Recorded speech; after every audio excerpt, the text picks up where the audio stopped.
Boa noite, pessoal, tudo bem? Sejam muito bem-vindos. Como estão? Olá,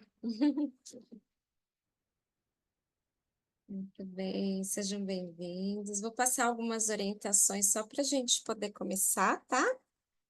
Deixa eu só arrumar aqui.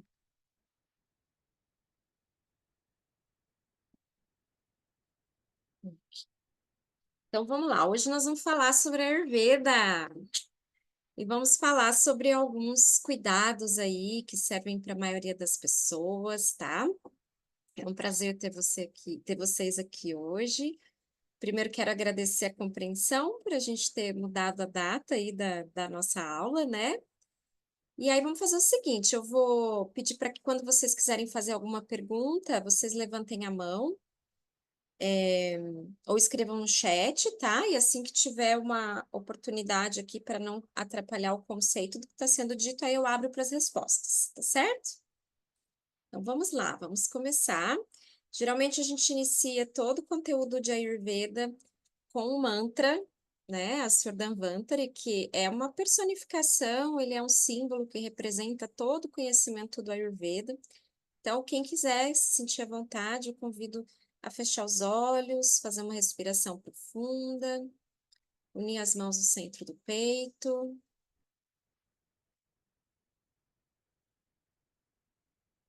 Namah Danvantare Madhyadevam Suraivam Ditapada Padman Loke jararu vayamutru nashanam dataramishan vividaushadinam dataramishan vividaushadinam. Om Shanti Shanti Shanti.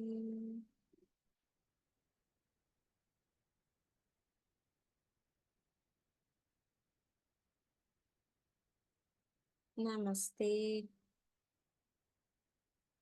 E vamos seguir. Então, hoje a gente vai falar. Vou primeiro me apresentar, porque eu sei que tem bastante gente aqui que não me conhece ainda, né? Eu sou professora e terapeuta de Ayurveda, já trabalho com Ayurveda há muito tempo. Hoje eu sou pós-graduada em Ayurveda, tenho várias especializações, dou aula na pós-graduação de medicina ayurvédica, atendo com consulta e estou aí sempre trazendo novidades, vários cursos acontecendo. E para mim o Ayurveda é muito importante, porque ele mudou tanto a minha vida física, né, quanto a minha vida emocional, a minha carreira. Então, quando eu conheci o Ayurveda, eu passava por um momento de vida bem difícil, algumas crises de enxaqueca muito fortes. Eu conheci o Ayurveda através da, do yoga, né? Então, foi a partir dali que eu comecei a desenvolver esses cuidados que nós vamos ver hoje, assim, no dia a dia, mudando umas coisas ou outras bem simples. E o que eu sempre costumo falar, que pequenas mudanças, grandes transformações, e aí a vida foi mudando tudo. E hoje eu vivo de Ayurveda e, e posso garantir que o Ayurveda transforma vidas mesmo, né? Então eu fico muito feliz que vocês estejam assistindo essa aula, porque eu tenho certeza que alguma coisa vai tocar vocês e de alguma maneira isso também vai mudar a vida de vocês, né? Então essa aula ela é para quem já conhece o Ayurveda e para quem está conhecendo agora também. Então vou fazer um resumo bem rapidinho do começo, né? Vamos começar do começo. O Ayurveda, ele é a ciência da vida, né? Então, é uma medicina indiana e a palavra Ayurveda, ela significa a ciência da vida ou conhecimento da vida, né? Então, ele é o sistema médico mais antigo do mundo, visa a prevenção e a cura das doenças. Então, a gente consegue trabalhar com os ensinamentos que o Ayurveda traz, tanto para curar, para tratar algo que já existe, como também para fazer uma prevenção, uma manutenção, para a gente cuidar daquilo que a gente sabe que tem uma predisposição genética, ou até mesmo se prevenir para ter uma vida mais longa, né? Uma vida mais saudável. integra o corpo, a mente e o espírito, então todas as abordagens que o Ayurveda tem é para trabalhar o corpo como um todo. Então a gente entende que nós somos formados por vários corpos: o físico, o mental, o emocional, o espiritual, o energético, e tudo isso está interligado. Quando a gente atua em um desses corpos, como por exemplo uma massagem Abhyanga, a gente vai então reverberar por todos os outros. Então essa é a maravilha do Ayurveda. E através do autoconhecimento, da autoobservação, a gente consegue antecipar determinados desequilíbrios que podem estar começando a acontecer. Eu vou explicar isso um pouquinho mais.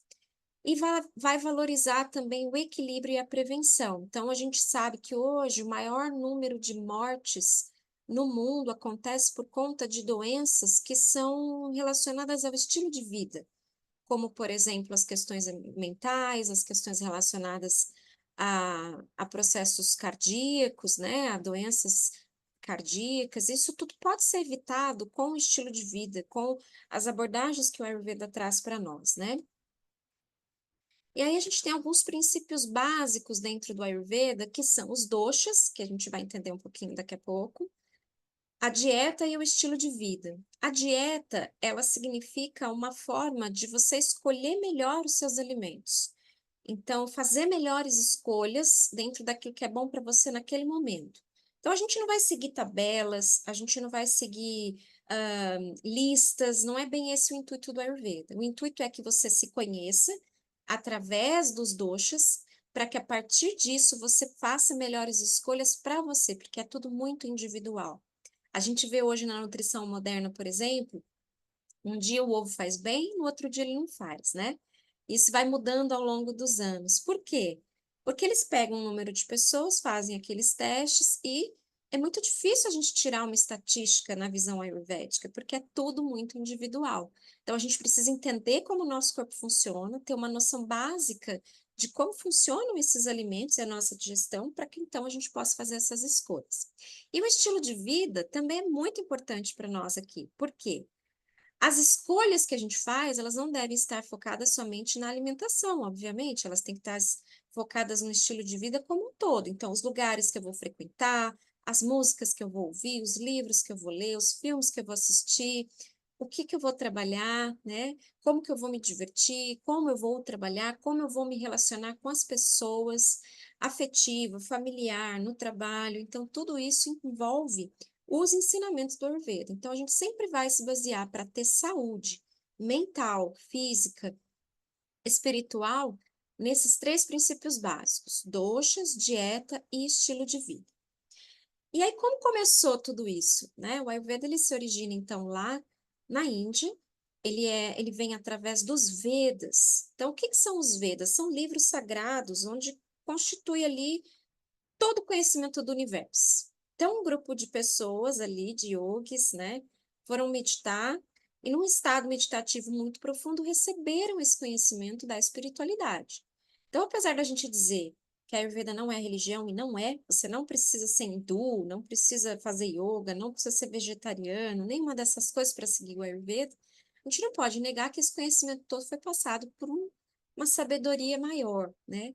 E essas pessoas então receberam esse conhecimento e foram passando isso de geração em geração, e até que chegaram o momento em que elas transcreveram isso para os livros sagrados, né? Onde ali a gente retira de um desses livros todo o conhecimento do Ayurveda. Então, o yoga também vem desses livros, né? Desses Vedas, e por isso a gente fala que o yoga e o Ayurveda são ciências irmãs, né? Porque elas caminham através de um mesmo conhecimento.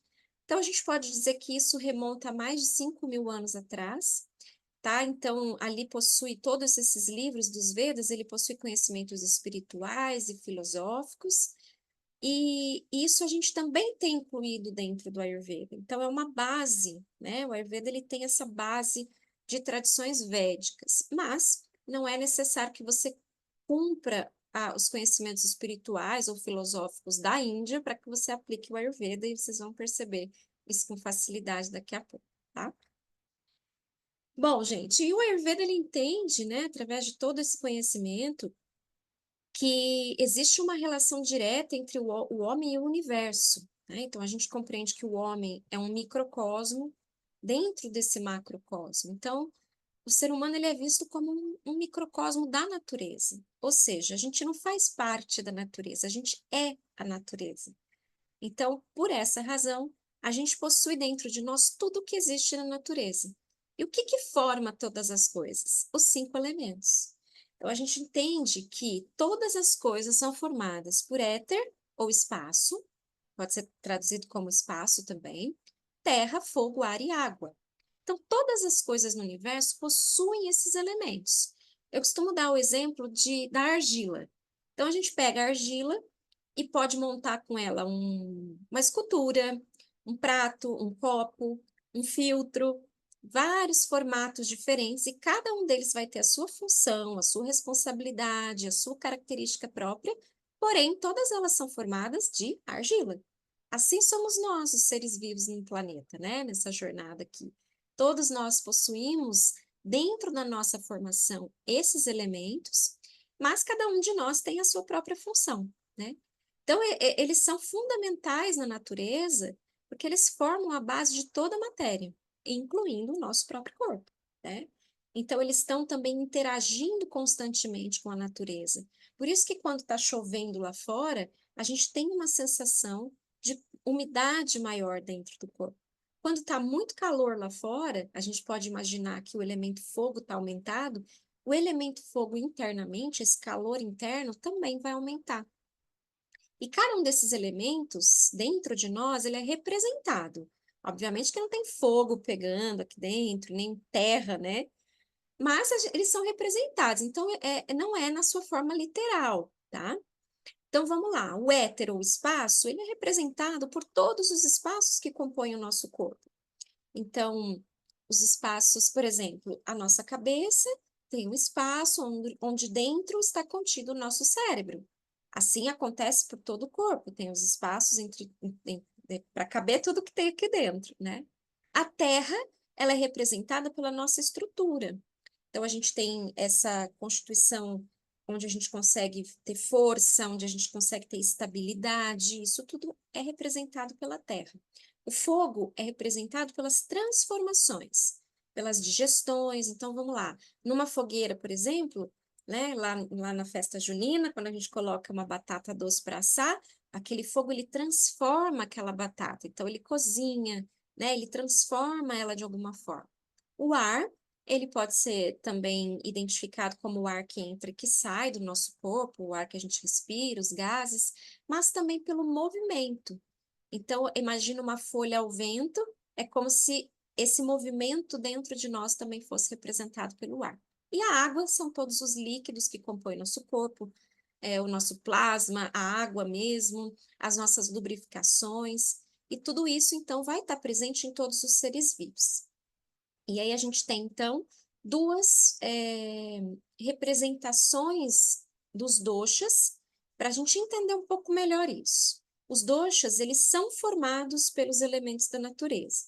Então, significa que se todo mundo tem todos os elementos, todo mundo tem todos os doshas, né? Então, aqui tem um resuminho aqui dos elementos, para ficar mais claro. Eu coloquei aqui umas imagens só para representar, né? Então, o elemento espaço representa a expansão, né? Ele é no nosso corpo, esses espaços vazios, mas também na nossa mente e no nosso campo emocional, ele também tem essa classificação um pouco mais abstrata, tá? A terra, então, é aquilo que nos traz estabilidade, representa a solidez. A gente também pode associar ela aos ossos, aos músculos e aos tecidos do nosso corpo. A água é um elemento da fluidez. Então, lembrar que a água ela pode ser tanto uma água parada, né, mal cheirosa, como uma água de um rio com uma correnteza, né? Então, geralmente é essa água que a gente espera que esteja ali no nosso corpo, bem fluida, né? A gente não quer nada parado nem estagnado. Então, ela também está presente em todos os fluidos corporais, como o sangue, a linfa, os fluidos das articulações. O fogo, então, o elemento da transformação, representando aí tanto essa digestão e as transformações, como o nosso calor, a nossa energia, né? também vai estar relacionado aí com produção de hormônios e enzimas. E o ar, como eu mencionei, também é um elemento do movimento, além desse ar que a gente respira, né? Ele vai estar relacionado com a nossa mobilidade. Então, a maneira como a gente fala, né? Como a gente se movimenta, como a gente anda, como a gente se comporta também, e também os movimentos da nossa circulação, da nossa respiração, movimento das nossas articulações. Então, esses 5 elementos combinados entre si, eles vão dar origem aos doshas. E aqui a gente começa a falar de uma coisa mais famosa do Ayurveda, né? Toda vez que a gente coloca Ayurveda lá no Google, a primeira coisa que aparece são os doshas. Aí eu já começo falando que hoje ninguém vai conseguir descobrir exatamente qual é o seu dosha predominante. Mas existem algumas características que talvez vocês consigam notar com mais evidência. E aí eu sempre falo, doshas, eles têm 2 funções importantes no nosso corpo. Uma que é de energia vital, que é a sua responsabilidade como função metabólica, né? Então, lembrando que todo mundo tem todos os elementos da natureza, cada um desses elementos tem uma responsabilidade, e os doshas são compostos por esses elementos, então os doshas vão carregar as responsabilidades de cada um desses elementos que o compõem. Então, todo mundo vai ter os 3, né? E nós vamos falar cada um deles daqui a pouco. E aí também a gente tem uma segunda função, que é a forma como esses doshas se mostram, se evidenciam na nossa característica física e comportamental. E isso sim vai variar de uma pessoa para outra, certo? Então, eles estão presentes em cada célula do nosso organismo, porque todas elas necessitam de vata para fazer as trocas, de pita para manter energia e de kapha para manter a estrutura. Então, todo mundo tem vata, pita e kapha, né? Então, não adianta você perguntar assim, qual é o meu dosha? Você não é um dosha. Você pode ter um dosha mais evidente no teu corpo por conta da proporção desses elementos na sua constituição. Mas você não é um dosha, ele só faz parte do seu processo de existência aqui, tá? Então, nessa imagem, ó, dá para a gente entender um pouco melhor. O vata, ele vai ter ele é composto então pelo elemento ar e espaço. O pita é composto pelo elemento fogo e água, e eu costumo brincar que a água é um pouquinho só para a gente não entrar em combustão. E kapha é composto por água e terra. Então, cada um desses doshas vai possuir essa combinação, tá?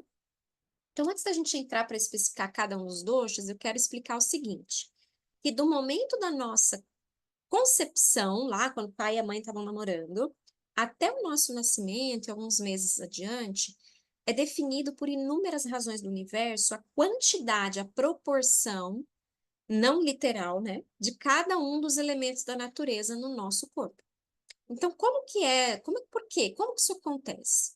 Então, a gente pode pensar que, como nós somos influenciados por tudo que está do lado de fora, a natureza, a estação do ano, se está calor, se está frio, se está chovendo, se está seco, né? Tudo isso nos influencia e tudo isso tem uma relação direta com os elementos. Então, se no momento da nossa concepção, o pai e a mãe, como eles estavam? Eles tinham mais. Qual elemento estava mais evidente naquele momento? Qual era a estação do ano? Tinha mais calor, fogo? Tinha mais umidade, água? Tinha mais secura, ar, éter? Então, qual eram os elementos que estavam mais evidentes naquele momento da concepção? Quais elementos estavam mais evidentes no pai e na mãe naquele momento? De uma forma emocional, do corpo mental ou no corpo físico? Durante a gestação, né? Como que essa mamãe ela se alimentou? De que alimentos ela se alimentou mais? Então, vou dar um exemplo bem simples. A batata doce, por exemplo, ela é um alimento que possui, na visão do Ayurveda, muito elemento terra, por conta dessa estrutura que ela tem. Ela é pesada, ela é estável, né? Ela é forte, ela é dura, como a terra. Então, se a mamãe, um exemplo, comeu muita batata doce durante a gestação, ela então ingeriu bastante elemento terra e isso é transferido para o bebê. E aí isso vai acontecer com diferentes outros alimentos, e a gente ainda vai ter aulas aí mais para frente para falar sobre nutrição também. Então, durante a gestação, tudo que ela vê, tudo que ela ouve, tudo que ela sente, né, o que ela come, as relações em volta. Lembra que nós falamos doshas, dieta e estilo de vida. Tudo isso influencia a quantidade, a proporção desses elementos que vão formar o bebê. A mesma coisa ali no início da vida, nos primeiros meses. Como é que esse bebê está recebendo tudo que está em volta, né? Então, por essas razões e mais outras, né, que a gente costuma falar que são razões astrológicas ou questões kármicas, não é? Genéticas, tudo isso, então definido ali aquela proporção de elementos da natureza. Então, se essa pessoa ela recebeu bastante ar e espaço, então ela é mais evidente de vata. Então, tem mais evidência de vata no seu corpo, porque ela tem mais evidência de ar e espaço. Assim vai acontecer com fogo e água, ela vai ter mais evidência de pita. E se for água e terra, mais evidência de casa. E aí o que acontece? Às vezes a gente possui combinações dessas evidências. Então, pode ser que durante todos esses processos, esse ser tenha recebido muito ar e espaço, muito fogo e água. E aí ele tem mais evidência de vata e pita combinados. Então, essas combinações, elas podem acontecer. E aí eu vou explicar agora cada um dos doshas para vocês entenderem um pouco melhor, tá? Então, vamos lá. Vata, composto por ar e espaço. Na sua responsabilidade metabólica, né, dentro do nosso corpo, com a sua função, para que ele serve, ele vai ser responsável pelas trocas. Então, pelos movimentos, principalmente por essa interface do mundo externo. Então, o ar que está de fora que vai entrar, né, todos os movimentos que a gente tem. Então, ele vai estar controlando o que entra e o que sai do nosso organismo, assim como a respiração e todos os movimentos do corpo. Então, lembrando que todas as células precisam dos três doshas. Nessa questão de função vital, o vata ele vai ser responsável pelo momento em que as válvulas se abrem e fecham, no processo digestivo, por exemplo, pelos movimentos peristálticos, pela circulação, né, por todos os movimentos que acontecem no corpo. E aí, na sua segunda característica, que eu costumo falar, né, que além dessa função vital, a gente vai ter, então, características que são mais presentes no físico e no mental, a gente tem algumas coisas que se destacam, certo? Então, quando as pessoas, elas têm mais evidência de ar e espaço, elas vão ter mais evidência, mais predominância de vata no teu corpo. Então, essa predominância, o que que ela traz? A gente sempre vai olhar pelas características, qualidades desses elementos, tá? Então, como que é área e espaço? Ele vai trazer alguns atributos que são muito característicos. Então, ele pode tornar a pessoa com essa predominância uma tendência a ser mais magrinha, com ossos mais finos, dificuldade de desenvolvimento dos músculos, né? Pode ter também uma tendência a uma pele mais seca, a cabelos mais finos, unhas mais frágeis. Então, a gente tem características que são ditas comuns e aquelas que a gente pode considerar que sejam desequilíbrios. Então, existe essa tendência que a pessoa seja mais magra, que ela tenha uma pele um pouco mais seca, unhas mais frágeis, mas quando que isso tudo passa a ser um desequilíbrio? Quando começa a tirar a qualidade de vida dessa pessoa. Então, se eu tenho um problema de anemia, de fraqueza, de fadiga crônica, então isso já passa a ser um problema, um desequilíbrio. Se a minha pele está seca demais, por exemplo, o calcanhar muito seco a ponto de ter rachaduras, fissuras, me machucar, desequilíbrio. Se o meu cabelo está tão fino a ponto de ter queda e ter falhas, ou minhas unhas estão quebrando, rachando, isso tudo então passa a ser uma característica que a gente precisa olhar porque tem algo acontecendo. Então, o corpo ele traz sinais para mostrar que tem alguma coisa para ser corrigida ali, né? Mas, em geral, quando tudo está equilibrado, essas características elas também vão se apresentar, mas de uma forma não desequilibrada, tá? O Vata ainda dentro das questões emocionais, né, do corpo mental, ele está associado também à criatividade.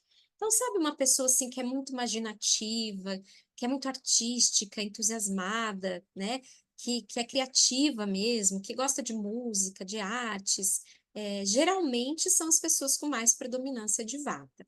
Então, aqui tem uma imaginação, né, muito aflorada, e pode ter um movimento mais rápido. Então, é uma pessoa que é mais agitada, né, que não consegue ficar muito tempo parada, ou que não consegue focar muito tempo em determinado projeto, já logo quer mudar alguma coisa. Então, existe uma certa irregularidade que é presente aqui nesse corpo mental. Quando ele está aumentado demais, né, quando tem muito elemento aumentado, que pode ser por conta da dieta ou por conta do estilo de vida, isso então pode causar ansiedade, medo, inquietação. E aí vocês vão ver com as dicas que eu vou trazer hoje que dá para a gente dar uma boa controlada nessa parte também, tá? As pessoas que têm mais evidência de vata, então geralmente elas vão preferir climas quentes, comidas quentes e picantes e atividades criativas, porque é onde elas se identificam mais ali, certo? Bom, vamos falar agora do Pitta. Eu tô dando só um resumo, tá, gente? Porque dosha tem muita coisa para falar de dosha. Dava para a gente ficar aqui 4 dias seguidos sem parar falando só de dosha, tá? Então, vou fazer um resumão para que vocês entendam essa introdução para poder ser mais fácil essa autoobservação, tá? Bom, então, o Pitta, enquanto a sua força vital, né, sua responsabilidade no nosso corpo, ele está relacionado com os processos digestivos. Então, dentro das suas funções, né, a produção de hormônios, a própria digestão mesmo, os ácidos, as enzimas, ele também tem a sua função da origem da fome, da sede. Então, aquilo que a gente falou, elemento fogo, combinado com um pouco de água, para trazer também um pouco de estrutura e equilíbrio aí nesse elemento, a gente vai ter as transformações no nosso corpo. Agora, nas características físicas, quem tem a predominância do elemento fogo vai ter a tendência a ter uma constituição média, ou seja, não é nem tão magrinho quanto a pessoa com predominância de vata e nem mais gordinho quanto a pessoa com predominância de kapha. Então, ele fica ali no meio termo. Ele vai ter mais facilidade de construção de músculo, tá? Então, a pessoa que começa ali uma semana na academia, comendo bastante proteína, ela se desenvolve muito rapidamente. Então, são pessoas também muito determinadas, isso também ajuda muito na prática de atividade física, que torna a possibilidade maior também desse bom desenvolvimento muscular. Elas podem ter cabelos finos e oleosos e são também mais sensíveis e propensas à acne.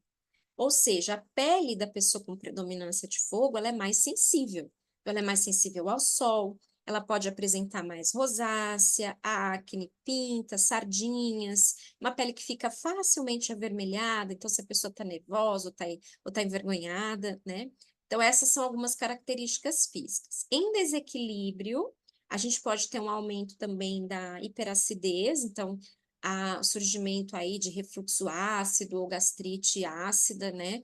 E também uma certa irritabilidade aí, um calor interno mais aumentado. Nas características emocionais, ele também está associado à inteligência, não que os outros não sejam inteligentes, mas existe uma certa um bom desenvolvimento do intelecto com mais facilidade, tá? Então, a pessoa tem mais tendências à liderança, à competitividade também. Então, são pessoas que estão geralmente em cargos mais de liderança, né? De cuidar de equipes e tal. Só que, então, em desequilíbrio, né? Ela pode levar à irritabilidade, raiva. Isso também pode trazer alguns desequilíbrios aí para o fígado, tá? E as pessoas, então, com predominância de pita, geralmente preferem climas mais frios, comidas leves e frescas e atividades intelectuais. E aqui, gente, lembrando que são tendências. Se você se identificou, por exemplo, com características físicas, mas não se identifica com as preferências, isso é normal por conta daquelas combinações que podem existir. Então, pode ser que eu tenha preferências relacionadas a outro dosha, mas fisicamente eu tenho características desse dosha. Isso também acontece, tá? Agora vamos falar do Kapha. Kapha, que é formado por água e terra. Quando a gente pensa em água e terra, é como se fosse uma lama, né? Então é pesado, é gelado, é úmido. Dentro do nosso corpo, como função vital, né, como força vital, ele é responsável pelo armazenamento de substâncias adquiridas do meio externo, ou seja, ele reserva. Por isso que há um aumento, uma tendência na possibilidade de ter um aumento de peso. Porque quando eu tenho evidência de Kapha, eu tenho evidência dessa função de armazenar. Então, eu tenho que ter cuidado com a dieta e com o estilo de vida para que eu não armazene em excesso, né?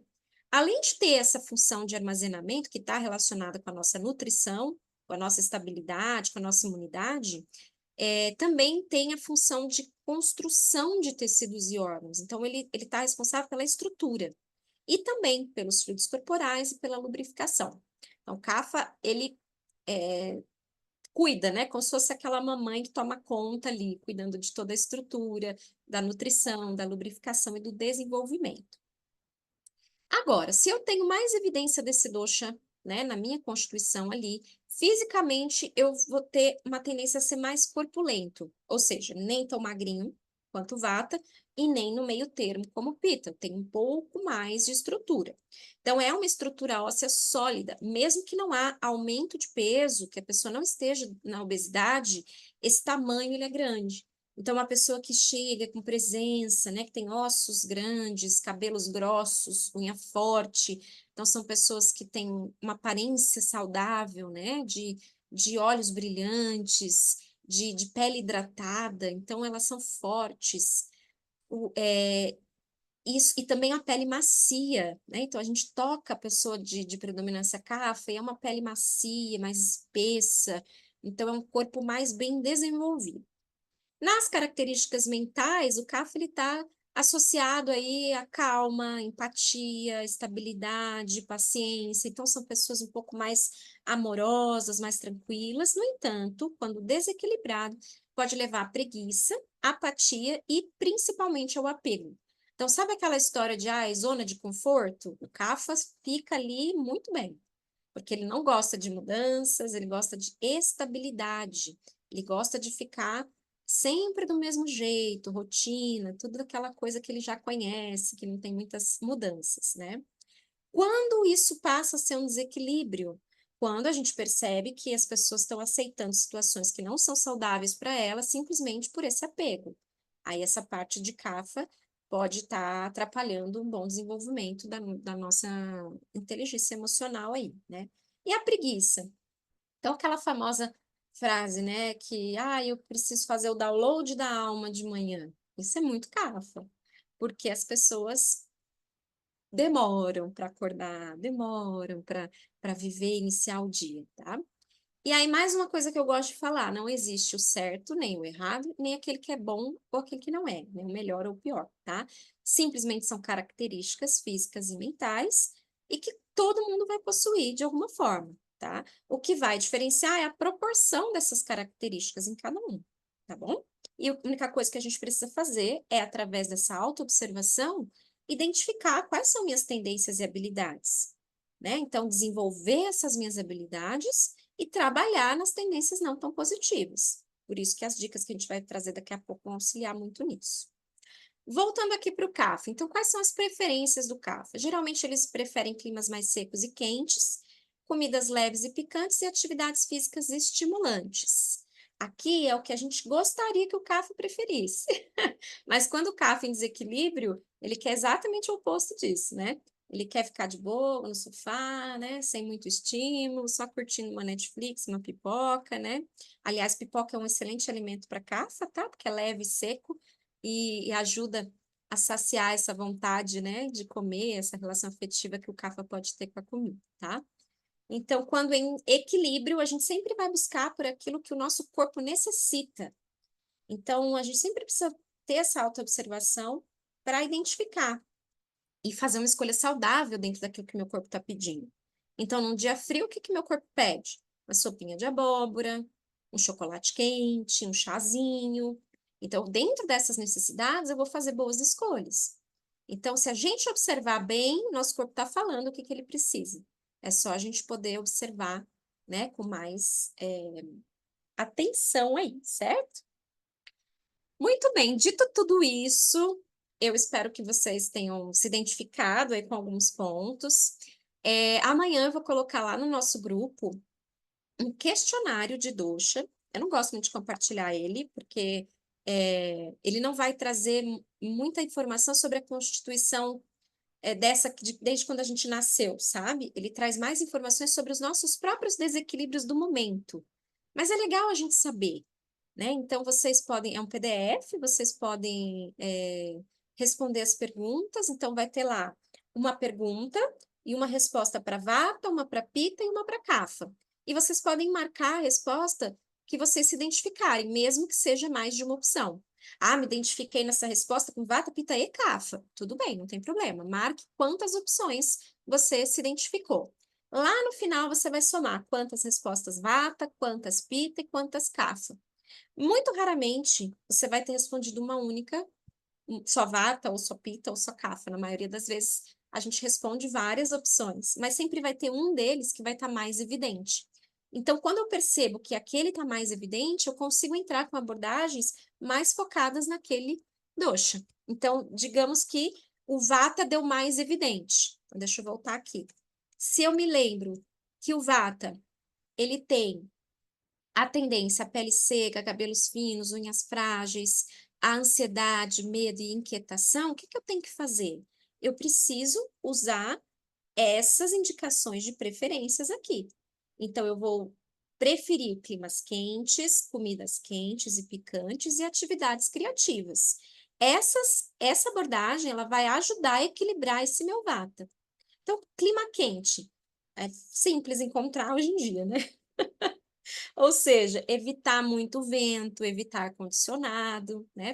Evitar bebidas geladas, coisas com gelo, comidas quentes e picantes, quente na temperatura, mas também na sua potência. Então, é um gengibre, uma pimentinha do reino, uma cúrcuma, manjericão, orégano, essas ervinhas que são mais estimulantes. E atividades criativas, então, desenvolver arte, música, canto, pintura, quebra-cabeça, qualquer coisa que seja estimulante.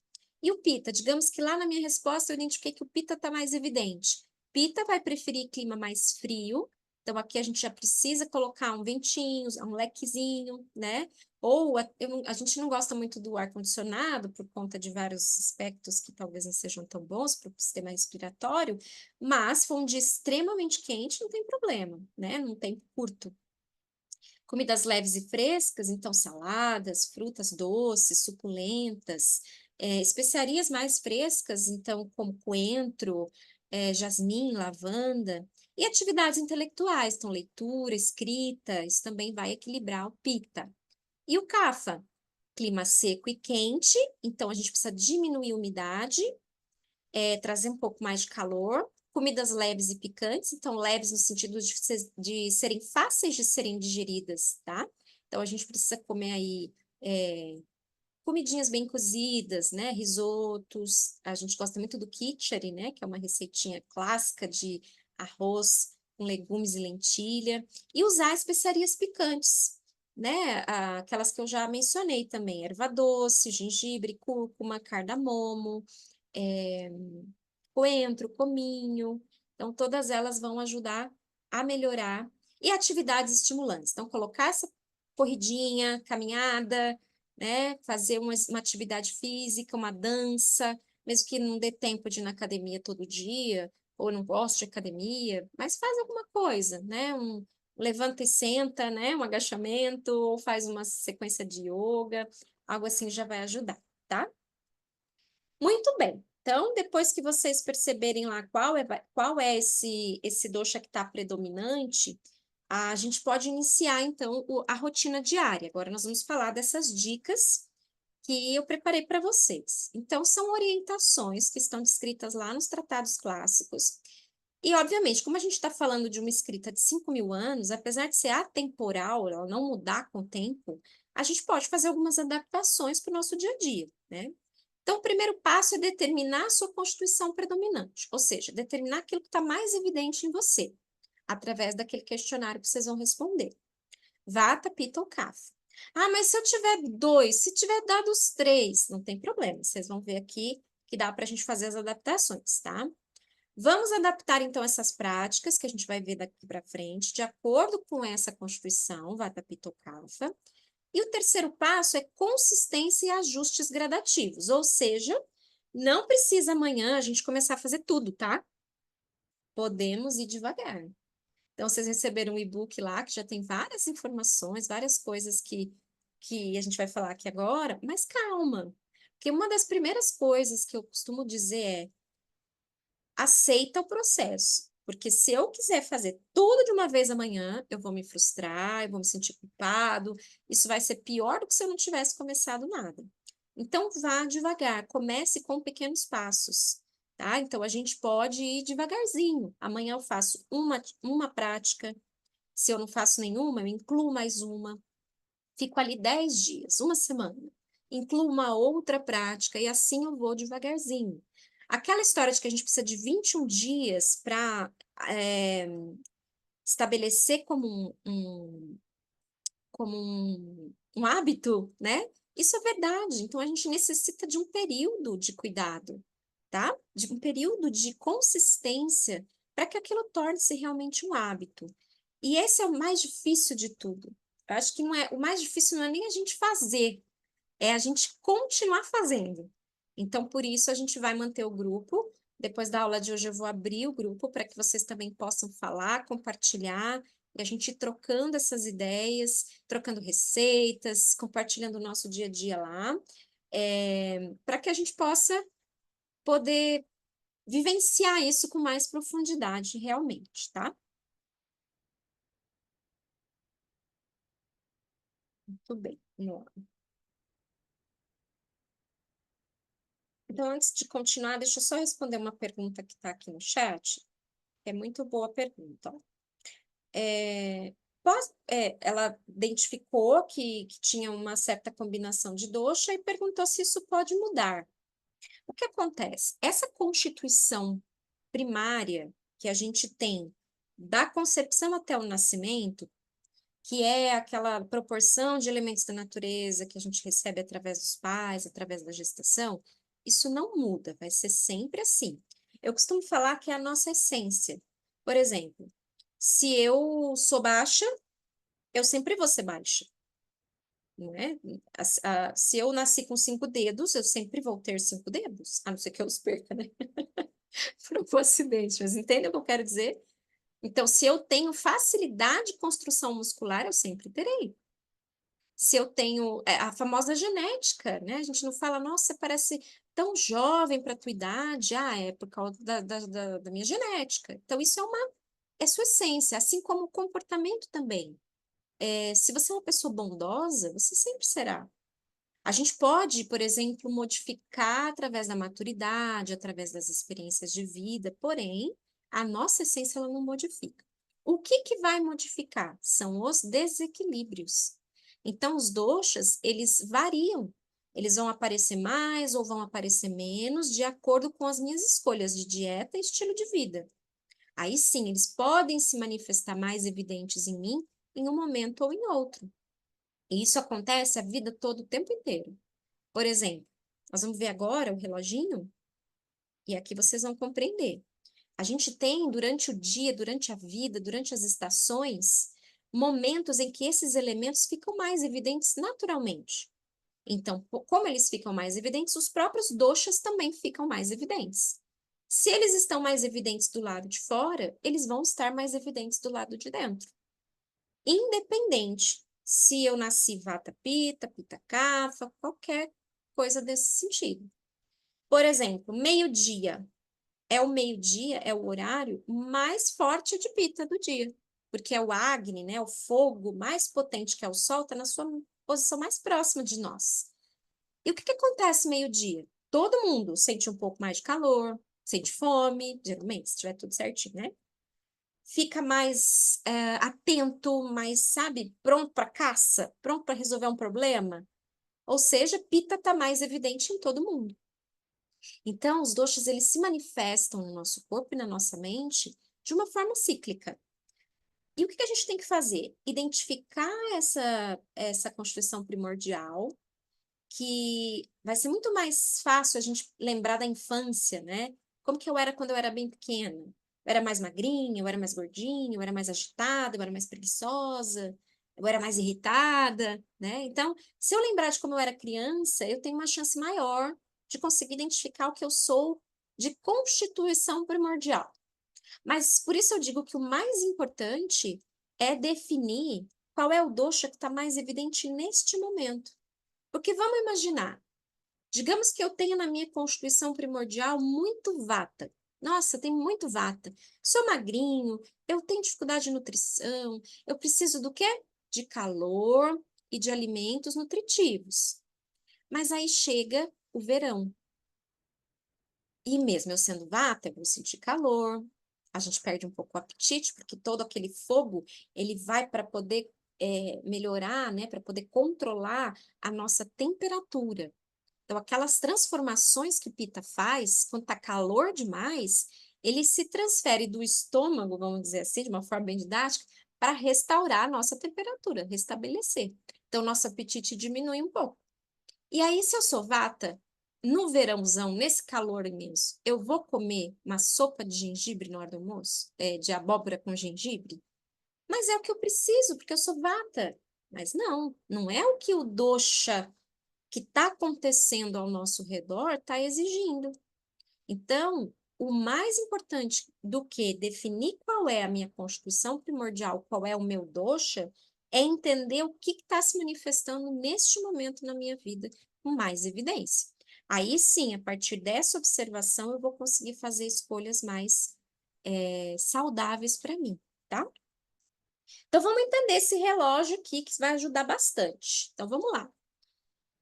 Tem uma regrinha aqui no Ayurveda que a gente sempre fala, né? Que o Kapha, ele inicia, o Pitta, ele mantém e o Vata finda. Ou seja, na nossa vida, a fase da infância, ela é Kapha. Então, aquele momento onde o bebê está sendo gerado, tem muita construção acontecendo, tem armazenamento, tem desenvolvimento de tecidos, tem construção de um ser inteiro ali, né? Então, é uma fase CAF. Depois, na primeira infância, aquela criança fofinha, né? Com aquela a boquinha bem lubrificada, aqueles olhos grandões. Então, todas as características CAFA. Mesmo que esse bebezinho seja vata, pita, o que quer que ele seja, essas características, elas vão ficar mais evidentes nessa fase. Então, tem aquela questão do alimento, que o CAFA tem bastante essa relação afetiva com a comida, né? O bebê mama, ele põe tudo na boca. Depois a gente tem a fase pita da vida, que é da adolescência até a velhice. Então, principalmente ali na puberdade, onde o pita está começando a aumentar, é um monte de hormônio, né? É calor interno, é irritabilidade, é espinha, tudo que o pita traz quando está desequilibrado. Então, a gente só precisa dar uma calmada, uma resfriada aí. E aí o Pita ele mantém. Então a fase da vida adulta é uma fase de competitividade, de desenvolvimento, desenvolvimento do intelecto, de conquista, né? Então uma fase intermediária da vida. Depois a fase da velhice é uma fase vata, onde as coisas começam a findar. Eu sei que é chato a gente falar isso, mas é a realidade. Não é só não fica velho quem morre cedo, né? Quem morre jovem. Então, espero que todo mundo fique muito velho aqui, né? Mas a gente quer uma longevidade saudável, então a gente quer ficar velhinho da forma mais saudável possível, né? Mas é inevitável que algumas coisas aconteçam na idade da velhice, porque a gente começa a findar. Isso é o natural. Então, para o Ayurveda, o ideal seria que a gente morresse dormindo, sem nenhum problema grave de saúde, mas em algum momento essa máquina ela precisa desligar. Então, é a fase vata. Então, assim também vai acontecer nas estações do ano, que eu não vou entrar aqui, porque é bastante coisa para a gente falar, mas as estações também têm o seu começo, meio e fim, e a gente percebe nitidamente essa relação com os doshas. E aí a gente tem isso também durante o dia. Então, vamos lá. Nascer do sol, vamos começar falando que o dia nasce aqui às 6 da manhã, mas isso também vai variar de lugar, de estação do ano, né? Às vezes nasce um pouco antes das 6, às vezes depois, dependendo do lugar e da estação. Mas o CAFA começa, ele inicia. Então, entre as 6 e 10 da manhã, é um horário onde o CAFA está mais evidente. Ele vai estar para todo mundo. Então, aqui pode haver um pouco de estagnação, um pouco de preguiça, uma fome um pouco mais fraca, né? Eu sei que para algumas pessoas a gente já acorda uhul, no pique, com muita fome, né?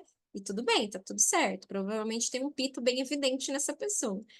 Mas é natural que a gente não tenha uma fome pela manhã, aqui 6 horas da manhã, como a gente vai ter ao meio-dia. Então, Por essa razão, é importante a gente ter cuidado com essa nutrição da manhã. Então, comer algo leve, tá? Algo leve, entre 6 e 10 da manhã. Pode fazer um de jejum às 6? Pode comer de novo às 10? Pode. Você vai comer quantas vezes você tiver fome. Só que a questão para o Ayurveda é, será que eu tô com fome mesmo? Então, a gente não deve comer sem fome e deve observar se é vontade de comer ou se realmente é fome. Ah, mas eu não tenho fome, então não vou comer nunca? Não. Você vai estimular a sua fome. Então, por isso que aqui de manhã a gente acorda, a gente raspa a língua, e eu vou explicar certinho isso aqui, e a gente toma um pouco de água morna. Pode ser chá, né? Água morna, água com limão. Mas essa aguinha quentinha, ela vai acordar nosso metabolismo. Ela acorda o nosso fogo digestivo, ela estimula a nossa fome. Então, se eu não tenho fome de manhã, eu devo estimular a minha fome. Então, eu tomo essa água morna, estimula a fome. A mesma coisa ali no almoço. Se eu não tenho fome para almoçar, eu preciso estimular essa fome, para o meu corpo entender que esse é o momento que eu devo comer. E aí, com uma regularidade, o próprio corpo vai se restabelecendo nessas rotinas. Então, toma uma água morna meia hora antes do almoço. Pode ser um chazinho de erva doce, um chá de gengibre, para quem não tem nenhuma restrição, né? Quem não tem pressão alta, pode tomar o gengibre à vontade. Pode comer até uma fatia fina de gengibre cru, né? Tomar uma aguinha com limão, isso tudo estimula a fome. Então, isso eu devo fazer nas principais refeições. Então, para o de jejum, para o almoço e para a última refeição do dia, que pode ser ali no início da tarde, perdão, no fim da tarde, né? Ou jantar, tá? Então, esse horário CAFA, das 6 às 10, é um horário, então, para a gente checar tarefas, para a gente trabalhar, para a gente se alimentar de uma forma leve e, se possível, se der tempo, encaixar aqui uma atividade física. Porque quando a gente coloca o oposto, vamos imaginar, se o CAFA é lento, é mais preguiçoso, eu ponho uma atividade física nesse horário, eu estou usando o oposto, então eu tenho a tendência a equilibrar essas sensações. Então, é muito bom, se você conseguir na sua rotina, colocar uma atividade física aqui pela manhã. Entre 10 e 2 da tarde é o horário pita do dia. Então, é o horário onde a gente vai ter mais fome, é um horário onde a gente pode já almoçar, né? Ali entre 11 e 1 hora, é, 10 e meia, meio-dia e meia, é um horário bom já, pode fazer a refeição principal do dia. Essa refeição principal, ela é a que deve ter mais quantidade e variedade de alimentos. Vou colocar um prato com bastante cor, com bastante textura, sabores. E aí a gente vai falar mais sobre isso num outro momento, tá? Sobre a nutrição. Não percam, depois eu ponho uma data aí para vocês. E esse horário pita, então, ele é um horário também muito legal para a gente trabalhar, para a gente se organizar, organizar estratégias, né?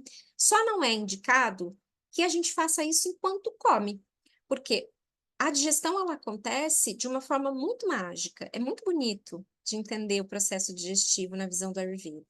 Então, se eu estou comendo e estou fazendo a digestão daquele alimento, e eu estou pensando em outra coisa, ou eu estou passando por uma emoção forte, a minha digestão ela fica lenta, ela fica debilitada. Vamos imaginar o seguinte, eu sempre dou esse exemplo. Se eu chego em casa, eu estou sentindo aquele cheiro gostoso de comida, a mesa está posta com a minha comida preferida. A fome vai aumentando, ronca o estômago, né? Aí eu encho meu prato, tá aquela coisa maravilhosa, toco o telefone, eu vou atender. É um amigo meu, sofreu um acidente. Na hora, a minha fome passa. Por quê? Os meus processos mentais também precisam ser digeridos. Então, aquele fogo digestivo que ia digerir minha comida, ele vai ter a sua potência para digerir os meus pensamentos. Então, a minha digestão do estômago, ela vai ficar debilitada. Então, não é o momento para comer. Por isso que a gente fala que quando vai almoçar, a gente, ou vai fazer qualquer outra refeição, a gente tem que focar naquilo que está sendo, que a gente está fazendo, né? Então, evitar lugares muito perturbados, muito barulhentos, ou fazer essa alimentação enquanto a gente está fazendo uma reunião, por exemplo, tá? Lembrando, gente, que eu sei que não existe um mundo perfeito e que dentro de todas essas orientações, vocês precisam adaptar a realidade de vocês. E uma coisa que eu sempre falo também, antes o feito do que o perfeito. Mesmo que eu não consiga fazer tudo, eu tenho que fazer algo. Não é porque eu não posso fazer tudo que eu não vou fazer nada. Olha quantas frases clichês que eu falei aqui, né? Dá para pôr um quadro ali na cozinha. Então, cuidem. Cuidem da rotina de vocês da maneira como for possível. A gente chama isso dentro do Ayurveda de satmiya, é a adaptabilidade. Então, eu vou pegar o conceito do que o Ayurveda me ensina e vou aplicar de uma forma real na minha vida, tá? Depois a gente tem o horário Vata do dia, que é entre 14 e 18 horas. Aqui é um horário onde a gente pode criar, né? Onde a gente pode aqui desenvolver tudo que a gente organizou, as estratégias e que a gente bolou para fazer, é um ótimo momento para a gente executar. Aqui também é um momento para atividade física, então se eu não conseguir fazer aqui no período da manhã, eu posso fazer aqui à tarde. Por que que a gente coloca atividade física até às 18?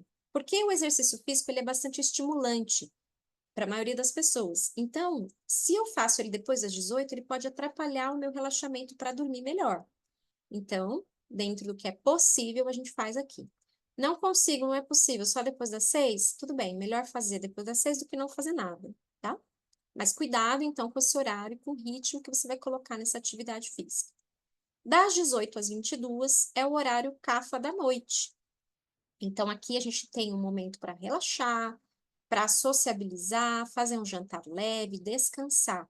Aqui a gente vai fazer a rotina do sono, né? Então, vamos fazer uma refeição leve, vamos conversar, vamos descansar um pouco, diminuir um pouquinho os eletrônicos, né? Tentar ler algum livro, deixar a luz mais baixa, tomar um banho morno, fazer um escalda-pés. Então, tem várias alternativas aí para a gente ir reduzindo os estímulos para quando a gente chegar aqui às 22 horas, a gente já está dormindo. Porque das 22 às 2 da manhã é o horário pita da noite. Esse horário é importantíssimo que a gente esteja dormindo. Então, é ideal que a gente vá para a cama às 9h30, mais ou menos, no máximo. E que a gente tenha dado um intervalo de pelo menos 2 horas do jantar. Então, eu tenho que jantar no máximo até às 7h30, tá? E aí, é o ideal, tá, gente? Não vamos descabelar, tá bom? Colocar o máximo possível dentro da rotina. Por que que é legal estar dormindo das 22 às 2? Porque aqui é um período onde hormônios restauradores vão estar sendo produzidos. Algumas coisas acontecem só enquanto a gente está dormindo. E Pita é responsável por esse processo. Então, se eu estou dormindo, esses processos são feitos com mais efetividade, tá? Depois a gente tem das 2 às 6 da manhã o horário Vata da noite. Então, aqui é um horário onde a gente geralmente vai sonhar, né? Onde vai estar um sono um pouco mais agitado. E quando estiver chegando mais próximo do nascer do sol, é um momento onde a gente pode despertar. Então, é ideal a gente acordar de 45 a 15 minutos antes do nascer do sol, para que a gente possa fazer as nossas limpezas, eliminações, para a gente poder fazer uma meditação. E quem tiver pique, né, fazer aí uma atividade física, tá? Então, aqui são algumas sugestões que o Ayurveda traz dentro da avaliação do que está acontecendo externamente, certo? Agora eu vou trazer, então, esse Dinacharya, essas rotinas saudáveis, de uma forma mais detalhada aqui, para a gente poder ver o que é possível colocar em prática. Então, vamos lá. Horário de levantar da cama. Então, como nós vimos ali, é ideal que seja um pouco antes do nascer do sol.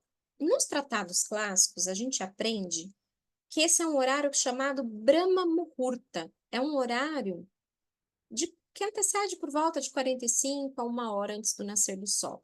E por que que é legal acordar nesse horário? Porque é um momento onde as coisas estão começando a despertar, né? Os pássaros, a natureza, está tudo começando a acordar. Então, é um movimento equilibrado. Então, é um movimento de despertar. Teoricamente, a gente vai levar essa energia ao longo do dia. Se, por exemplo, eu acordo, deixa eu voltar aqui, depois das 6 da manhã, eu vou acordar dentro do horário CAFA. Isso vai fazer com que eu carregue ao longo do dia essa energia do CAFA, que é um pouco mais pesada, um pouco mais lenta, um pouco mais estagnada. E se eu acordo antes do nascer do sol, eu vou acordar com mais movimento, porque vata é movimento, lembra ar? Lembra a folhinha ao vento? Então, se eu acordo antes do nascer do sol, eu tenho a tendência de carregar essa energia ao longo do dia. Aí você pode falar assim para mim, nossa, mas eu acordei ontem 5 horas da manhã, tô arrasada, cansadíssima. Natural. Faz 30, 40, 50 anos que você está acordando nesse horário, não vai ser de um dia para o outro que isso vai mudar. Então, a gente precisa fazer uma escolha saudável e ensinar o meu corpo de que aquilo é melhor para ele, porque o nosso corpo, ele é programado para se adaptar às coisas. Ele se adapta muito fácil com aquilo que não é tão saudável. Então, se eu decidir começar a acordar mais cedo, eu tenho que fazer uma mudança gradativa. Então, se eu acordo todo dia às 8, a partir de amanhã eu vou acordar 10 para as 8. Dali 3 dias eu vou acordar 20 para as 8. Depois eu vou acordar 7 e meia. E assim vai. E eu vou fazendo essa mudança gradativa. Vou acordando de 10 em 10 minutos mais cedo até chegar o momento em que eu vou acordar no horário ideal para mim. E por que eu digo horário ideal para mim? Vamos imaginar que você faça faculdade ou plantão, não sei, chega em casa às 11h30 da noite. Aí você ainda vai jantar, vai pôr roupa para lavar, vai cuidar da casa, vai dormir 1, 2 horas da manhã. É justo eu falar para você acordar às 5? Claro que não. Então a gente vai adaptar a nossa realidade. Eu vou acordar o mais cedo que for possível para mim. Para isso, eu tenho que tentar dormir o mais cedo possível para mim. Então, dentro da minha realidade hoje, qual é o horário que eu consigo dormir mais cedo possível? Qual é o horário que eu consigo acordar o mais cedo possível, me sentindo descansado e restaurado? É isso que a gente tem que pensar. Muito mais importante do que eu colocar lá no meu despertador, que eu tenho que acordar 5 horas. Então, faça essa mudança gradativa e adapte à sua realidade. Quando a gente acorda, a gente tem o hábito, né, de acordar, já pegar o celular, olhar o WhatsApp, verificar os e-mails, nem saiu da cama ainda. Agora a gente vai mudar isso. Vamos experimentar amanhã já, tá? Antes de mexer no telefone, que aliás ele deveria nem estar no mesmo quarto, né? Devia estar lá em outro lugar. Vamos voltar com o despertador antigo. A gente vai fazer uma introspecção. Então eu vou olhar para mim, vou me perceber. Como é que foi minha noite? Como é que eu tô me sentindo? Como é que eu tô? Eu tô com fome? Eu tô com sono ainda? Como é que eu tô? Como é que tá minha respiração? Como é que eu estou? Então se olha, se percebe. Faz ali uma projeção de como você quer que seja o seu dia, mas não para você checar tarefas. Ah, hoje eu quero que dê tudo certo na reunião. Não. Pensa, como que eu quero que seja o meu dia hoje? Ah, hoje eu quero que dê tudo certo, hoje eu vou ser mais amoroso, hoje eu não vou me irritar tanto, e assim vai. Então é um momento seu com você. É como se você estivesse fazendo ali uma autoanálise, né? Então esse é um momento muito importante do dia. Isso pode mudar completamente a sua energia ao longo do dia. Aí você pode dizer para mim: ah, mas quando eu faço isso dá tudo errado. E por quê? Porque faz 30, 40, 50 anos você está fazendo de um jeito e agora você está mudando. Então, calma. Não vai dar tudo errado para sempre. Seu corpo ele está em transformação nesse processo. Por isso que a primeira coisa que eu falei lá no começo foi fazer as introduções passo a passo, gradativas, tá? Uma de cada vez. E aí, meditar, existem diferentes formas, né? Meditar pode ser simplesmente você respirar profundo, focar na tua respiração, para começar. Pode ser você ouvir uma música, ouvir um mantra. Pode ser uma meditação guiada, né? Que também vou colocar para vocês lá no grupo algumas opções. Porque o estado meditativo profundo, ele é um processo para se alcançar. Então, não é de um dia para o outro. E às vezes a gente desiste nesse caminho, né? Ah, a meditação não é para mim, não consigo ficar parado. Consegue. 3 minutos, você consegue. 3 minutos, prestando atenção na sua respiração, tenho certeza que você consegue. Isso também já pode ser uma meditação. E que ao longo dos dias você pode aumentando. Pode aumentando o tempo, pode aumentando essa profundidade na concentração. Isso vai ser um processo também gradativo. Terceiro passo são os pranayamas, que também já pode fazer parte do processo de meditação. Então, pranayamas são exercícios de respiração que ajudam muito a controlar os movimentos mentais. Então, ar e espaço são diretamente influenciados pelos processos da respiração. Então, para eu controlar vata, eu preciso respirar. E aí, a gente tem vários tipos de pranayama. Mas um que é bastante simples e que não tem contraindicação é essa respiração alternada. Então, a gente tampa um lado do nariz, inspira, segura, solta pelo outro. Inspira por esse que tá solto, segura e solta pelo outro. Inspira, segura e solta. Então, o ar, ele vai fazendo isso aqui. E aí, a gente vai conseguindo equilibrar todos os canais sutis do nosso corpo. A gente chama essa respiração de alternada e também de Nadi Shodhana. É uma opção muito simples, fácil. Quanto que eu tenho que fazer? O quanto você se sentir confortável. Hoje eu não tenho tempo de fazer. Faz rapidinho, 2 minutos. Faz uma sequência de 4 respirações, o quanto você conseguir. Essa respiração é muito boa para fazer de manhã, na hora que a gente acorda, para trazer clareza mental, para de noite, para trazer calma para os pensamentos, para a gente poder dormir melhor. E ao longo do dia, se você tiver alguma emoção que precisa ser restaurada, medo, ansiedade, irritabilidade, tristeza, qualquer uma dessas, você pode fazer também. Então, não tem limites para pranayama, tá? Precisa sentar assim, fazer essas posições com a mão? Só se você quiser. Se não souber, vai só com o dedinho mesmo, ó. Mais fácil, tá? Limpezas. Então, agora eu levanto da minha cama, vou ao banheiro. Isso pode levar, gente, de 5 a 15 minutos, tá? Esse processo ali de acordar. Ou não, até 3 minutinhos. Você que vai definir de acordo com o tempo que você tem disponível aí pela manhã. Então, eu vou ao banheiro, lavo o rosto, né? E aí a gente vai fazer a raspagem da língua. Então, esse aqui é um raspador de cobre, mas existem outros tipos, tem de inox também. Se você não tiver o raspador, você pode usar uma colher de inox de sobremesa ou de sopa. Vai colocar a língua bem para fora e vai raspar do fundo para frente. Vai tirar aquela saburra que todo mundo acorda com um pouco dessa saburra de manhã, normal. Então, tira essa saburra, faz então ali um bochecho. Você pode fazer um bochecho com água morna, pode fazer um bochecho com chá, pode ser um chá de cúrcuma, pode também fazer um bochecho com óleo. Então, no Ayurveda é muito comum a gente fazer esse bochecho com óleo de coco ou óleo de gergelim.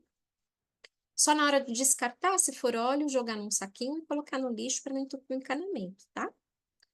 Depois desse bochecho, a gente vai fazer a água morna. Então, aqui, ó, escova o dente quando? Antes ou depois? Então, você pode raspar a língua, escovar o dente e bochechar. Ah, mas eu fico com um gosto horrível na boca de óleo, aquela sensação ruim. Então, escova o dente depois do gargarejo, depois do bochecho, não tem problema, tá? Então, raspa a língua, bochecho e escova os dentes, ok? Depois a gente vai beber água morna. Então, já terminei ali no banheiro, vou para a cozinha e tomo um pouco de água morna. Precisa ser um copão de meio litro, né? Aqueles Stanley gigantão? Não. Pode ser 2 dedinhos de água. Ai, mas eu tenho enjoo com água morna pura. Então, faz uma infusão sem açúcar. Ou faz essa água morna com limão. Ou põe ali umas sementinhas de cardamomo. Uma pitadinha de cúrcuma. Precisa ser um shot? Não precisa. Só um pouquinho de água morna já vai ser suficiente, tá? Essa água vai estimular a digestão e vai melhorar os movimentos peristálticos, porque é ideal que a gente evacue pela manhã. Então, durante a noite, lá naquele horário pita que eu comentei, que vão acontecendo alguns processos metabólicos, é como se o corpo fizesse uma faxininha, levasse tudo lá para o intestino para ser eliminado. Então, é importante que seja de manhã. E aí a água morna vai ajudar, tá bom? Então, evacuar todos os dias de manhã é o que a gente espera de uma evacuação normal. Então, se você fica mais de um dia sem evacuar, isso já é desequilíbrio, tá? Aí a gente tem uma coisa que é para ser feita pela manhã também, mas às vezes não dá tempo, eu sei, porque eu também não consigo fazer todo dia, que são as massagens com óleo. Então, o Ayurveda, ele prioriza muito óleo. É óleo no nariz, é óleo no ouvido, é óleo na boca, é óleo no corpo, é óleo por todos os orifícios. Então, o que que a gente tem que fazer? Oleação todo dia. Então, o que que eu costumo fazer? Eu tenho. Deixa eu pegar aqui um para mostrar. A gente coloca, ó, o óleo num vidrinho, tá? Então, o ideal é um olhinho, geralmente é o óleo de gergelim que a gente vai usar, mas pode ser o óleo de girassol, pode ser um óleo de coco, pode ser um óleo de semente de uva, desde que seja um óleo natural, prensado a frio, tá? Não pode ser óleo da Natura, aqueles óleos que tem composição de óleo mineral junto. Então, o que que eu faço? Eu deixo o meu óleo lá no meu chuveiro e vou tomar o meu banho. Aí eu pego um copinho, encho com a água do chuveiro e coloco esse vidrinho dentro do copo. Por que isso? Porque o ideal é que esse óleo seja morno. Então, só para tirar ele do estado frio, eu coloco ele um pouquinho na água do chuveiro, só para dar uma esquentadinha. Se eu tiver tempo de aquecer esse óleo lá no banho-maria, né, colocar essa garrafinha dentro da água fervendo, e aí fazer bem caprichadão, da cabeça até o pé, maravilha. Mas se eu não tiver tempo, essa é uma alternativa muito boa. E aí, quando eu terminei o meu banho de higiene normal, eu vou, desligo o chuveiro e vou aplicar o óleo pelo corpo, principalmente nas articulações, no abdômen, na lombar, né? Então, tornozelo, joelho, quadril, cotovelos, ombros, a barriga. Isso tudo vai ajudar a manter as minhas articulações saudáveis, prevenindo então as questões lá da idade vata, lá da velhice, né? Trazendo nutrição, e prevenindo também as questões de pele, né? Então, essa automassagem, ela traz uma melhora na imunidade, uma melhora do sistema circulatório. Então, é muito bom você usar. E ainda pode colocar ali um olhinho essencial no seu óleo, por exemplo, para potencializar ainda esse processo. Ah, eu não consigo fazer de manhã. Tudo bem, então você pode fazer em algum outro horário do dia, desde que não seja depois do pôr do sol. Que aí a gente não deve dormir com esse óleo no corpo e a gente também não deve fazer ele à noite, porque ele exige da digestão do nosso corpo. Então, o corpo precisa digerir todo esse óleo que a gente vai receber. Depois a gente tem a prática de atividade física, como a gente viu, é ideal fazer de manhã ou até o fim da tarde, né? Depois que faz a atividade física, então a gente pode tomar um banho. Aí, geralmente, a gente tem assim: passa o óleo, faz atividade física e depois toma banho. Ou você pode inverter: faz atividade física e lá no banho você passa o óleo, tá? E aqui você vai definir o seu horário. Então, vamos imaginar: lá na Índia, geralmente, né, o expediente começa às 10 da manhã. Então, eles têm todo esse tempo para poder fazer tudo isso. Como aqui a gente não tem tanta flexibilidade, às vezes, nos horários, então a gente adapta. O que não dá para fazer de manhã, a gente faz à noite, a gente faz no fim do dia, a gente faz à tarde, a gente faz no horário do almoço. Agora, raspar a língua, beber água morna, precisa ser de manhã todo dia, tá? E aí, a primeira refeição do dia, ela vai acontecer somente quando a gente sentir fome. Então, você pode fazer a refeição antes da atividade física, se você se sente melhor, mas se você não tiver fome, você vai estimular a sua fome com aquelas alternativas que eu falei. Então, água morna, chá de erva doce, chá de gengibre, o gengibre fresco, né, uma fatia fina. Então, cuide do seu acne. Acne é o nosso fogo digestivo. Então, a digestão, ela é o princípio de tudo no Ayurveda. Se eu vou ser saudável, se eu vou ficar doente, tudo está relacionado à nossa digestão. E para ter uma boa digestão, a gente tem que cuidar do dosha, da dieta e do estilo de vida, certo? Aí eu vou seguir com o meu dia, né, de acordo com aquele reloginho ali que eu mostrei para vocês, e para dormir eu preciso então acalmar a minha mente. Então, reduzir os estímulos, posso fazer aqui um escalda-pés, né? O escalda-pés, ele pode ser uma aguinha morna, um pouquinho de sal, um sachê de chá, ou algum olhinho essencial, de preferência esses mais tranquilizantes, né? Lavanda, jasmim, camomila, laranja doce, para trazer mesmo essa tranquilidade. Também a gente tem uma opção, que são as infusões, e aí é ideal que a gente consuma pelo menos uma hora antes de dormir, para que isso não afete aí a vontade de ir ao banheiro ao longo da noite, né? E além das infusões, dessas ervas tranquilizantes, a gente tem a opção do Golden Milk, que é uma receitinha, também vou compartilhar com vocês lá no grupo. É uma receita simples, você pode usar o leite vegetal ou leite de vaca, fervido com especiarias. Então, eu vou pegar o leite e vou ferver ele com algumas especiarias. Se for o leite de vaca, eu posso inclusive ferver ele com um pouco de água, que aí ele fica mais leve para ser digerido, tá? Eu vou colocar algumas especiarias. A cúrcuma, que é o que vai dar essa cor bonita, né?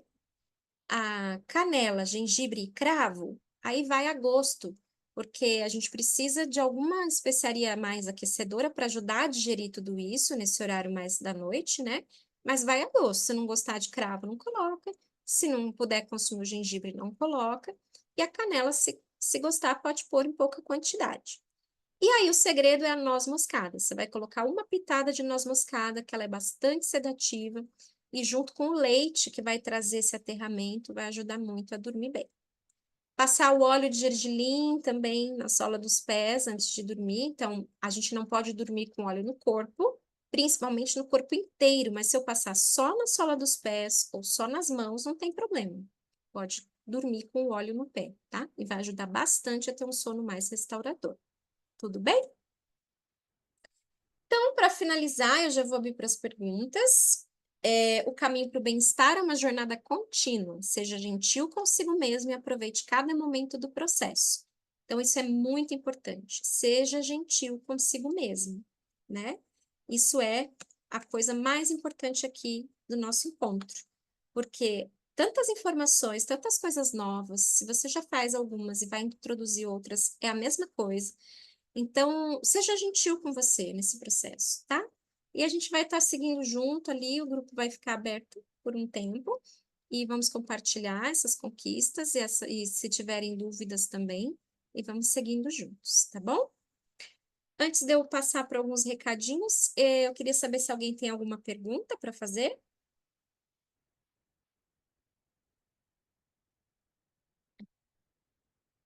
Se não quiser falar, pode escrever também, não tem problema.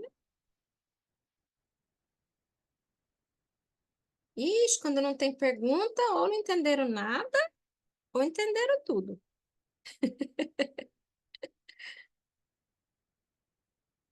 Então, tá. Bom, gente, eu quero então, vou falar para vocês da consulta, né? Hoje eu estou atendendo online, as minhas consultas são somente online. Nessa consulta, a gente faz uma avaliação dessa constituição primordial e também dos desequilíbrios, através de vários questionamentos. Então, eu peço foto da língua, das mãos, a gente faz uma avaliação bem profunda, desde o momento do seu nascimento até o momento atual, para a gente identificar a causa desses desequilíbrios, né?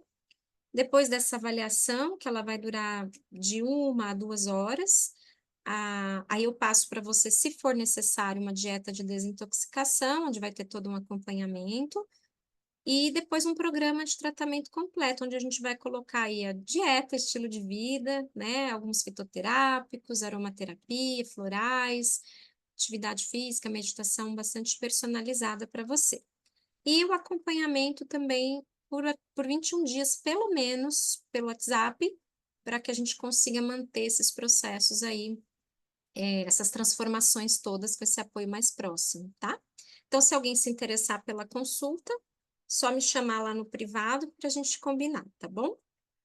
Depois, agora, pessoal, eu quero fazer um convite para vocês. Eu sei que aqui na turma de hoje a gente tem várias pessoas que praticam o Ayurveda e outras que estão estudando o Ayurveda também. Então, eu queria convidá-los para uma mentoria, que eu vou abrir agora a nossa segunda turma de mentoria, para estudantes e terapeutas de Ayurveda, tá? Então, essa mentoria, ela tem um aprofundamento teórico e prático, né, nos principais tratamentos, incluindo as terapias corporais, a alimentação. A gente está abordando estratégias, né, para trabalhar com cada dosha, para ajudar os seus clientes, para alcançar o equilíbrio físico, mental, emocional. A gente estuda várias ferramentas de diagnóstico, né, para identificar desequilíbrios, criar esses planos de tratamento. Então, para que você consiga fazer essa consulta que eu acabei de descrever, né? Também a gente tem um módulo para falar de psicologia do Ayurveda, que é uma parte fundamental nos processos, né, de atendimento. E tudo isso a gente aborda em 6 módulos, que vão acontecer durante 6 meses. E a gente tem também 3 encontros durante esses 3 meses com a mentoria individualizada. Então, a cada encontro, a gente tem um estudo de caso, onde você vai desenvolver o que você aprendeu naquela semana, e aí a gente pode também falar sobre isso individualmente, sempre trazendo os feedbacks para vocês, tá? Então, a diferença dessa mentoria é esse acompanhamento próximo, né, que eu vou trazer para vocês, um conteúdo exclusivo também para aplicar no seu desenvolvimento, e esse suporte contínuo, tá? Então, duração de 6 meses, uma aula por semana, das 19 às 21, pelo Zoom, assim como a gente fez hoje. Todas as aulas ficam gravadas, disponíveis por um ano, para que você possa acessar. Além dessas aulas ao vivo que ficam gravadas, tem vários outros conteúdos, várias outras aulas gravadas já que vão ficar disponíveis numa lista. Vocês têm também apostila, certificado de conclusão, e cada uma dessas aulas foca em uma técnica ou em um conceito, com exemplos práticos, né? Como eu mencionei, com os estudos para a gente poder fazer esse desenvolvimento, tá? Então, para quem está hoje na aula e quiser fechar, pode entrar em contato comigo. O valor é de 3.250 e no Pix 2.160, tá? Esse valor de 3.250 pode ser parcelado em até 12, mas eu acho que tem opção em até 18 vezes, se eu não me engano, com a taxa do cartão, tá bom? Aqui está o meu contato. Se vocês tiverem alguma dúvida, lá no site também tem bastante informação, tá? E foi um imenso prazer poder revê-los, as carinhas aqui conhecidas que eu estou vendo, muito feliz por ter vocês aqui.